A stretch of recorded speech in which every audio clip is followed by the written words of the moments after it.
Welcome to the Progtalks by the Progspace.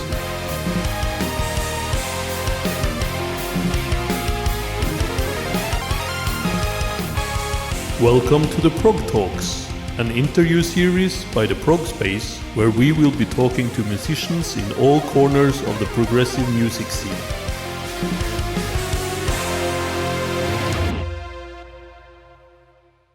Welcome back to another episode of the Progtalks. I'm your host Dario, and as always, before we jump into today's topic and welcome today's guest, don't forget to get us a cup of coffee or get yourself a nice cup of the Progspace in our merch store or anything else. Helps us out a lot, continuing what we're doing.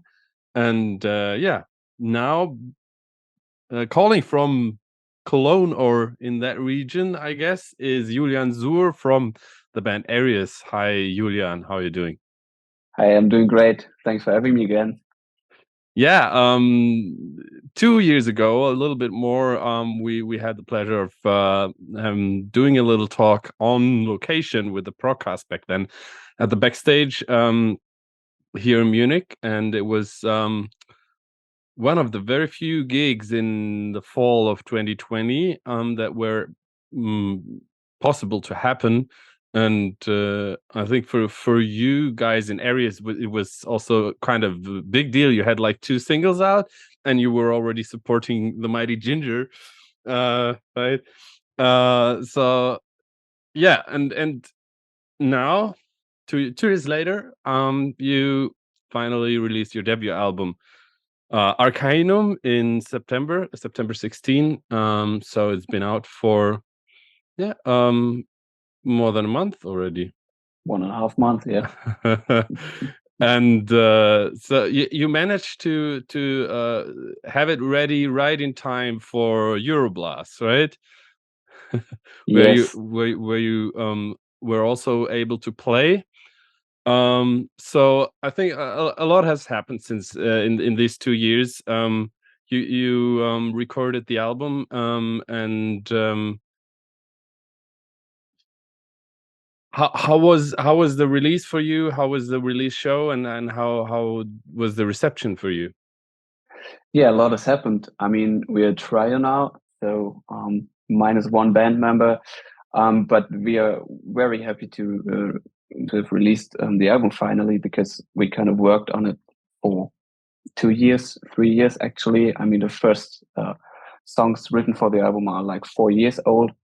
So it's good to finally hear it in its totality, and to release it. And Euroblast, you mentioned it, was kind of our release show, and I mean, it was best possibility to release the album like 2 weeks before Euroblast, so the people can hear it and then they can experience it live. And it was a great experience for us playing the songs live, like for one of the first times on Euroblast, and the feedback at Euroblast was overwhelming. So many people came to us and talked to us, and we're just so happy that they could experience the songs live, and it was just great timing for us. Wonderful. I remember like 2 years ago when we talked with the Progcast, and then you guys had the show with Ginger, and afterwards we were kind of partying a little bit and nerding out about prog the whole night. That's it's wonderful memories. That was like a really cool break from all the Corona lockdown stuff that had been happening in the first half of 2020. It was right around the time where there was like a little bit break to breathe. It was kind of in between the 2 lockdowns, right? There was the first lockdown, then there was like summer break of COVID-19, and later on the second lockdown came, and it was all back to zero again, concert-wise. Yeah. So in the meantime, you put out a couple of more singles. Back then you had 2 singles out, and then I think there was 2 more singles before the album was announced, and then there was 2 more singles, and the very first single was Waves. That's not on the album. What happened there?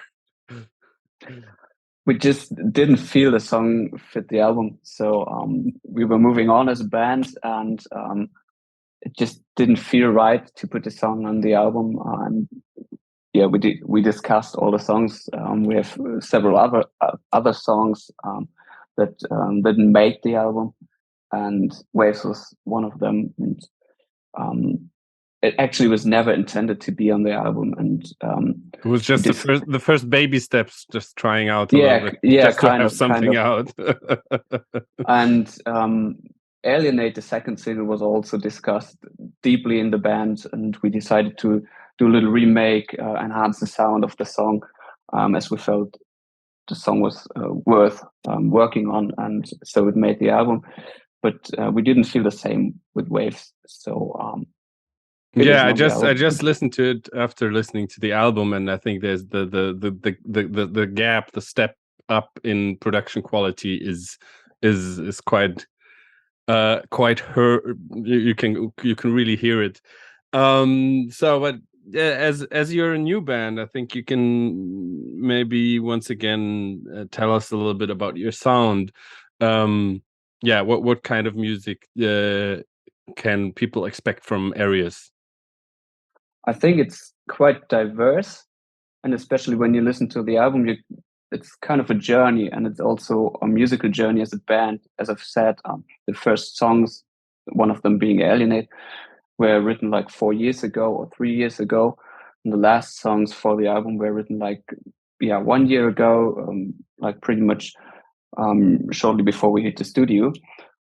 So I think you hear that progress on the album, and so it's a very diverse album. You have all the proggy kind of stuff and proggy kind of elements, like odd time signatures and like weird harmonies and incredibly technical riffs I hate to play live.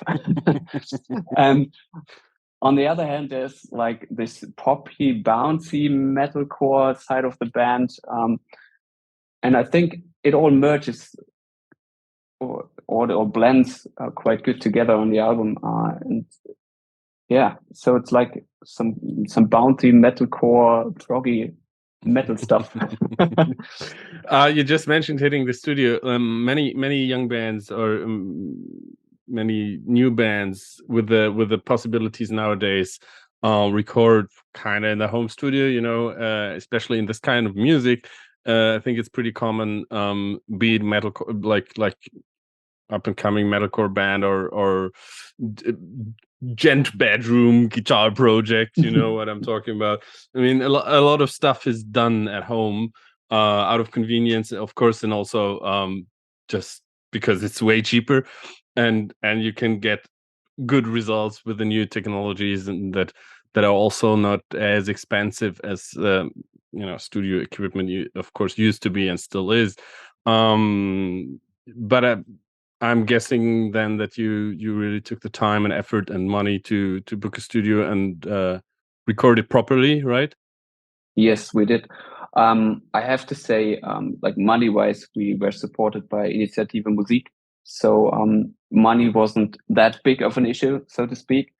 But we discussed if we should record at home or if we should hit the studio and work with a producer. And we've gone the record everything at home or like in the rehearsal space way with our previous singles up to Gizmo, which were all recorded at home. And for the album, we felt it was right to go to the studio and work on the songs a bit more.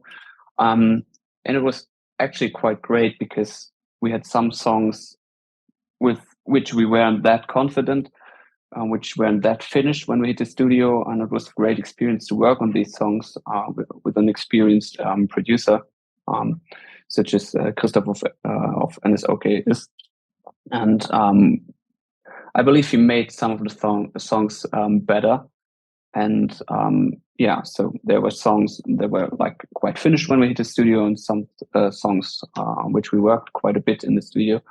And overall, it was a great experience for us all. And I think we learned a lot in the process also about our own music and our approach to music. Yeah, you just mentioned Christoph Wieczorek, who is also guesting on Mardi Gras, which was the last single before the album was released, and of course he's very well-established metalcore producer and also playing with the band Annisokay, as you just mentioned. So did he become a little bit of a mentor in a musical way, helping you shape the songs to get ready for album stage? Yeah, it was quite an interesting symbiosis, kind of, because, as you said, he's quite a renowned metalcore producer, and I think the music he usually produces is quite a lot straighter and more poppy, maybe, just more in your face than prog metal is usually used to be. And our music, especially some of the songs we wrote, were like really tacky and really weird in their structure. And I think we profited from him working on the songs, because he, at some points, he stopped us and said, "Hey, that's too much. You shouldn't do that." And we were, yeah, like, okay, that's too much. So, and so I think he made the songs better, and for us, it was perfect, because, yeah, at some points he would just stop us and say, "Hey, don't do that." So the listener won't understand what you want to do. So and the next time you're gonna work with a prog producer and you're gonna write 23-minute epics, which is gonna be half of the album. next time we only write pop songs and go to prog producers. Oh, right. Yeah, that's also that's perfect. Perfect plan. I really like that. Speaking of the songs, I kind of really like the opening triple, Bugira, U763, and Crystals. And there's one thing that kind of Bugira and Dawnbreaker have in common, is that kind of this floating chorus, which I really like. Like, it's not an in-your-face poppy chorus, but it's more like it's floating suddenly, and yeah, it makes for a great dynamic and make great contrast. But on the second and third song, on the second song, I noticed you started to introduce a little bit of this, unprocessed, like, guitar flageolet thingies, Yeah, whatever. But on those two songs, I noticed that towards the end, I think in U763, whatever you call it in the band, exactly like that. I think it is right before the last chorus, but in Crystals, I think it's at the very end. You're going full in with the guitar solo, which is in contrast to most of the album being very, very modern. Is a little bit more classic shred, or a little bit more old school. So I really wanted to ask you, what's your guitar influences? Yeah, it's funny that you hear it, because it obviously is. When I was younger, I grew up on Queen, mainly on Deep Purple, on Scorpions, and that kind of stuff. And then it emerged to like Dream Theater, Joe Satriani's Defy, and I think you definitely hear it in my playing, especially my lead playing. So it's not like the modern style stuff all the time, but yeah, the old school shredding kind of stuff always comes through in my playing. And yeah, that's kind of my identity, and I like to play it, and I love to incorporate it in our music. So it feels right.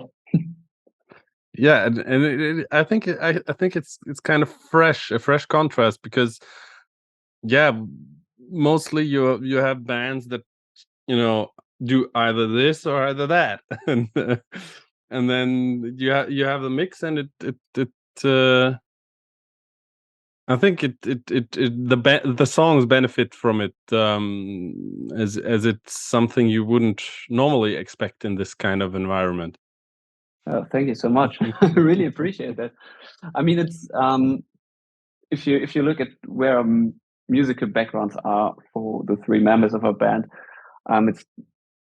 it's quite diverse, and we have so many different influences. Like Laura's a huge Porcupine Tree fan, and I'm like a huge Architects fan, and Doma brings in all the other influences, and it kind of merges together. And I think that's, I mean, at least for me, it's what makes this band exciting. So. Wonderful. Yeah, you already mentioned at the very beginning that you're down to a trio lineup now. Somewhere on the way you dropped a bass player, and as far as I remember, the press release kind of, or the official statement was that you're gonna continue as a trio now without a bass player. Now, of course, with looking at gent or metalcore bands, it's not unheard of to not have a bass player in the band. But yeah, I have to admit, in that case, I might be still a little bit old-fashioned. I do like bands with a bass player. So what led to the decision after the previous bass player quit to stay a three-piece and continue working like that? And what does it mean for maybe for future music that you're gonna write, and also for playing live? At the moment, we are playing live as a three-piece. The bass is coming playback. But the decision was mainly made because we were like in the middle of this album process, and we just didn't feel it didn't feel right to welcome a new band member right in the album process. We just wanted to finish that thing, and for the future, we might have a bass player. We might continue as a three-piece. We're actually working on new music at the moment as a three-piece. And I mean, as a guitar player, you always tend to play a little bass. I mean, not as a bassist, but it's enough for songwriting at the moment, and it works for us. So we didn't feel we need to change that at this point. Now that would be more of a Laura question. Porcupine Tree, new album, Steven taking over the bass from Colin Edwin and having a totally different style, of course, than a bass player. But that was also his, I think that was his goal, sound-wise, to not sound like a bass player. I mean, it's the same for me. I don't think like a bass player. I'm a guitarist playing bass. So it's actually a second guitar, like an octave lower, if that's even possible. If that's even possible with, I don't know, what kind of, let's talk gear for a second here. What's your guitars? What kind of guitars do you like to play? So yeah, I have my main guitar here, obviously. So that's like my main axe. It's a custom-made guitar by Christoph. He's a German luthier. And I ordered this guitar like 5 years ago. So it's my main guitar for 5 years, and I never wanted to go back. And yeah, it's an 8-string, multi-scale, bare knuckles, all the usual stuff you probably heard of in the Progspace. But I also love to play like classic stuff like Fender Stratocaster or that kind of stuff. Yeah, and then Kemper all the way. Since I bought the Kemper, I'm not looking back. I always was a tube amplifier kind of guy, but I don't regret switching to Kemper because it's just like so much more practicable life. And yeah, we'll see what the future holds for us, like gear-wise. But at the moment, I'm pretty confident using an 8-string. Wonderful. Yeah. Speaking of the future, is there any more plans right now for playing live and stuff? We're actually planning like a year 2023 at the moment. We're writing new songs. Because we want to move on as a band and move forward and continue the journey. And actually, all the songs on the album are like 1 year old now because the release process just took so long. So we felt the urge to write new music, and hopefully we'll release new singles very soon. And with that, playing live. All right. Yeah, I hope the next year will open up more possibilities for you to play live.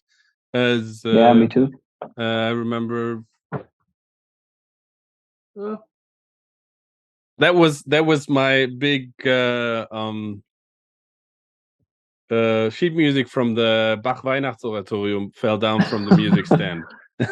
You practice Bach Weihnachtsoratorium the Christmas at the moment? oratory. Yeah, I'm singing in a choir. I see. Great. So yeah, everything's in one piece behind me. It's not like the bass guitar fell down or anything. Yeah, I remember ÆRIES live experience was very energetic, and I really hope to see you live again at one point in the future next year. Of course, this year is almost over now. Yeah. We're I think a lot of people already starting to write their end of the year lists, even though it's just starting with November. But yeah, there's been so much great new music this year. Is there any album from this year that you loved particularly? As always, as back then in 2 years ago, you can say something non-proggy. You're free to do so. Something non-proggy. You don't have to. You can also say something proggy. Most of the stuff I loved to listen this year was pretty proggy. I love the new Animals as Leaders album. Arcanum, right? Yes, the unpronounceable name of an album. But it was a great album. I was pretty surprised by the new Unprocessed album. I love the direction they're taking. Yeah, wonderful. And I also love the direction Architects is taking, although I think it's not for everyone. But yeah, I was not. I mean, as people, and maybe you also would expect from me, I'm not the biggest metalcore fan, and yeah, I have to admit the singles that I heard from Architects. So I'm already not really familiar with their older stuff, but the new singles also didn't connect with me. But as you already mentioned them, I was figuring that you probably were listening to the new album as well. Yeah, it was a lot. Also, the new Polyphia album dropped like 3 days ago. Yeah, as we record this. Yes, I have to go on a deep dive in that. Yeah, so that are maybe the main releases for me this year. I'm pretty sure you as a guitarist will listen to Polyphia or Animals as Leaders very differently than non-guitarists. So yeah, but I do have to check out the new Polyphia album. I just heard the singles and I thought they were quite cool, interesting, but maybe also not everything on there will. I'm pretty sure that not everything on there will be for me. As we're just in the kind of old school progcast reminiscing what's in your Walkman phase. I just there's just this album, that's one album I missed in my releases of the week, and I'm regretting it deeply because and I might write a full review about it. It's the new album from A.A. Williams. What was the name? Something with moon or something. Come on. It's As the Moon Rests. And I've been absolutely obsessed with the song The Echo. The Echo. I have to give it a listen then. It's not the Leprous song. Anyways, Julian, it's been great talking to you again. All the best with the continuing album campaign for Arcanum, which is out since September 16. You guys out there, go listen to the album, order some merch and stuff, and follow ÄRIES on the socials. You can find the links somewhere on the screen, in the description, everywhere. As always, you can also find the links to our pages if you haven't subscribed to them. We also appreciate a like and subscribe as always. And yeah, don't forget to keep spreading that prog love. The Progtalks, produced by the Progspace.